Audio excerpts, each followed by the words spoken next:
অসম চৰকাৰলৈ এটাই অনুৰোধ যে মঙলদৈত 13টাকৈ মন্দিৰ যিকেইটা মিয়াই ভাঙিলে সেইকেইটাক জেলত থৈ লাভ নাই। সিহঁতক ভৰি দুটা আৰু হাত দুখন কাটি ৰাস্তাত এৰি দিয়ক। এই বাল গগৈ, তই জান গগৈ নে বাল গগৈ চটমাৰানি কেলা মিয়ার হাত ভরি কাটিব লাগে তোর চুয়োর বাচ্চা কেলা। এই দেখিছা বাকাত এই দেখিছা কান ফালি দিম চুয়োর বাচ্চা, কানত তলত মারিম কেলা। কেলা তই যেতিয়া আমাক অন্যায় করবি কোনো সিএমৰ পাৰমিশন আমি নলম বাল, তোক কাটি টুকুৰা টুকুৰ কৰি খাই দিম চুয়োর বাচ্চা কেলা। চাটনি বনাই খাম বাল গগৈ কেলা।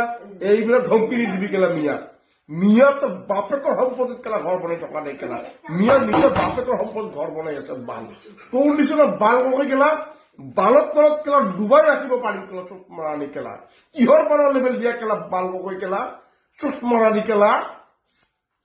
কেলা একদম কেলা নাস্তা মানে খাই দিম কেলা। তোক কেলা মিয়াক চিনি পোৱা নাই, কিহৰ মিয়া হাত ভৰি কাটিব লাগে কেলা।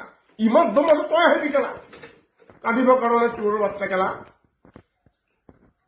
আমি যে ট্ৰেছ হৈ যাব কেলা কুকুৰৰ পোৱালি কুকুৰৰ চোদা কেলা। বন্ধু ভিডিঅ'টো আকৌ দিয়ক, এই বাল গগৈ চকুত পৰিব লাগে।